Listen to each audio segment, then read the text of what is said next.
Kane Williamson declined the central contract. Trent Bolt declined the central contract. Ferguson declined the central contract. Finn Allen declined the central contract. Devon Conway will play in casual contract. जी दोस्तों, New Zealand के ये 5 stars, जो 5 बड़े players हैं जिन्होंने अपना contract जो है वो टर्न डाउन किया है, कॉन्ट्रैक्ट जो है उनका उन्होंने डिनाई किया है। तो दोस्तों, असल में वजह बनी क्या है? फ्रेंचाइज क्रिकेट जो है जितनी ज़्यादा होती जाएगी तो प्लेयर्स का यही हाल होगा। जिस तरह अब न्यूजीलैंड में हुआ है, उनके जो 5 प्लेयर्स हैं, जो मेन प्लेयर्स हैं, उन्होंने अपना कॉन्ट्रैक्ट, सेंट्रल कॉन्ट्रैक्ट डिक्लाइन कर दिया है।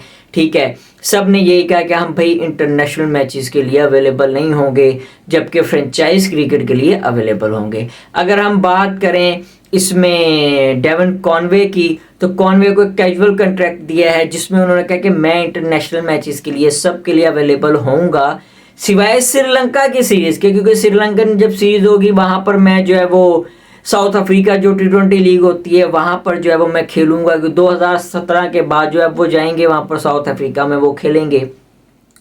तो दोस्तों, जबकि हम बात करें विलियमसन की, बोल्ट की, तो इन लोगों ने, इनका तो वैसे ही बिहेवियर ऐसे ही है जैसा कि पाकिस्तान भी अगर न्यूजीलैंड की टीम आती है तो टोटली बी टीम आती है, बी भी कहाँ, जेड टीम आती है, बाकी सारे तो आईपीएल खेलने गए हुए होते हैं। ठीक है, अगर हम बात करें वेस्ट इंडीज प्लेयर्स की, वेस्ट इंडीज प्लेयर्स भी यही करते थे कि ये काम सबसे पहले जो सेंट्रल कॉन्ट्रैक्ट डिक्लाइन का शुरू हुआ था वो था वेस्ट इंडीज प्लेयर्स की तरफ से। वेस्ट इंडीज के प्लेयर्स ने जब उन पे एक सख्ती की गई तो उन लोगों ने अपना कॉन्ट्रैक्ट लेने से मना कर दिया। कई प्लेयर्स ने जो है वो रिटायरमेंट का ऐलान कर दिया, लाइक सुनील नारायण जो फ्रेंचाइज क्रिकेट के पीछे जो रिटायरमेंट का ऐलान कर गए थे। उसके बाद आंद्रे रसल भी रिटायरमेंट का ऐलान कर गए थे, लेकिन उन्होंने वापसी की। दोस्तों, ये न्यूजीलैंड से काम, वेस्ट इंडीज से काम शुरू हो, ये आहिस्ता आहिस्ता पूरी दुनिया में जाएगा। ये मैं आप लोगों को अभी बता रहा हूँ, फ्रेंचाइज क्रिकेट जितनी ज़्यादा बढ़ती जाएगी ना, ये आहिस्ता आहिस्ता बांग्लादेश भी जाएगा, अफगानिस्तान भी जाएगा, पाकिस्तान में भी आएगा। दोस्तों, अगर हम बात करें लॉयल्टी की, तो भाई लॉयल्टी में Australians, England players, Indian players, भाई उनकी लॉयल्टी अपने कंट्रीज के साथ हमेशा फर्स्ट प्रायोरिटी पे रही है। सबसे पहले उनके लिए उनका कंट्री होता है। अगर हम बात करें इंग्लैंड प्लेयर्स की, अभी जब आईपीएल हो रहा था, आईपीएल के अहम मैचेस थे, इंपॉर्टेंट मैचेस थे, लेकिन इंग्लैंड के सारे प्लेयर्स जो है वो चले गए पाकिस्तान से सीरीज खेलने के लिए। T20 वर्ल्ड कप से पहले जो पाकिस्तान और इंग्लैंड की सीरीज हुई थी, इंग्लैंड के प्लेयर्स चले गए थे, उन्होंने आईपीएल को सेकंड ऑप्शन रखा, अपने मुल्क को जो उन्होंने फर्स्ट प्रायोरिटी दी। इसी तरह हम बात करें ऑस्ट्रेलियन की, ऑस्ट्रेलियन भी यही करते हैं। अगर हम बात करें इंडियन प्लेयर्स की, तो इंडियन प्लेयर्स अगर उनका आईपीएल हो रहा है, नहीं हो रहा, उनके इंटरनेशनल क्रिकेट हो रही है, नहीं हो रही, भाई वो लोग फ्रेंचाइज क्रिकेट नहीं खेलते, वो अपने मुल्क से बाहर जाके किसी किस्म की कोई लीग नहीं खेलते। ऑस्ट्रेलियन खेलते हैं, ठीक है, लेकिन वो अपने कंट्री को ज़्यादा जो है वो प्रायोरिटी देते हैं। अगर हम इंग्लैंड की बात करें, इंग्लैंड वाले भी खेलते हैं, लेकिन भाई यहाँ न्यूजीलैंड वालों ने तो हद ही कर दी ना। विलियमसन एक हम्बल क्रिकेटर, एक जेंटलमैन क्रिकेटर, जिससे ये उम्मीद नहीं थी, उस बंदे ने भी ये काम शुरू कर दिए हैं। दोस्तों, ये आहिस्ता आहिस्ता मैं आपको बताऊँ पूरी दुनिया में जो है ये काम शुरू हो जाएगा।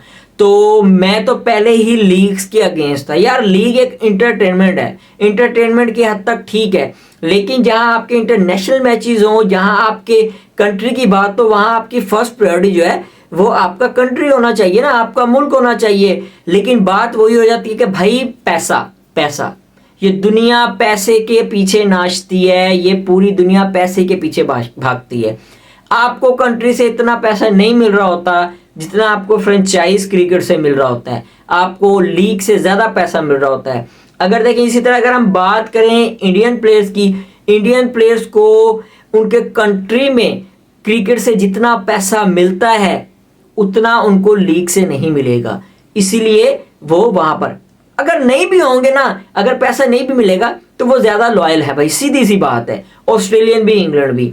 तो भाई जो फैसले करने हैं किसी भी मुल्क ने अपनी क्रिकेट को अच्छा करने के लिए, क्रिकेट को बेटरमेंट के लिए, क्रिकेट को क्वालिटी क्रिकेट बनाने के लिए, तो वो अभी सख्त फैसले कर ले। अपने प्लेयर्स को जो कॉन्ट्रैक्ट या तो बिल्कुल ही मना कर दे, उनसे को भाई रिटायरमेंट का ऐलान करो, जाके अपनी क्रिकेट खेलो लीग।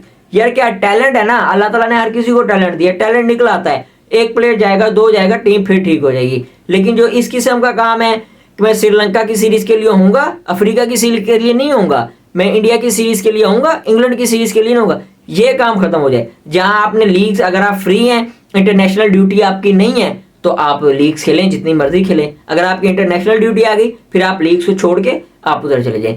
या फिर पीसीबी एक क्राइटेरिया बना दे, जैसे फुटबॉल में लीग मैचेस हो रहे हैं तो फिर इंटरनेशनल मैचेस नहीं होंगे, अगर इंटरनेशनल मैचेस हो रहे हैं तो लीग मैचेस नहीं होंगे। एक टाइम पीरियड सेट कर देना कि इस टाइम इंटरनेशनल मैचेस होंगे तो लीग्स नहीं होंगी, लीग्स हो रही होंगे तो इंटरनेशनल मैचेस नहीं होंगे, ये रोला भी खत्म हो जाएगा। तो दोस्तों आप लोग इस बारे में क्या कहते हैं? न्यूजीलैंड के जो प्लेयर्स हैं, जो 5 प्लेयर्स हैं, उन्होंने जो अपना कॉन्ट्रैक्ट जो है उसको टर्न डाउन किया है, ठीक है, तो आप लोग इस बारे में क्या कहते हैं? और फ्रेंचाइज क्रिकेट के बारे में आप लोग क्या कहते हैं? क्या आप लोगों को नहीं लगता कि फ्रेंचाइज क्रिकेट से जो है इंटरनेशनल क्रिकेट जो है वो तबाह और बर्बाद हो रही है, और प्लेयर जो अपने कंट्रीज को छोड़ के फ्रेंचाइज क्रिकेट जो प्रायोरिटी दे रहे हैं? तो दोस्तों आप लोग इस बारे में क्या राय रखते हैं? कमेंट सेक्शन में मुझे लाजमी बताइएगा। इसके साथ ही मुझे दीजिए इजाजत, अपना बहुत बहुत ख्याल रखिएगा। अल्लाह हाफिज़।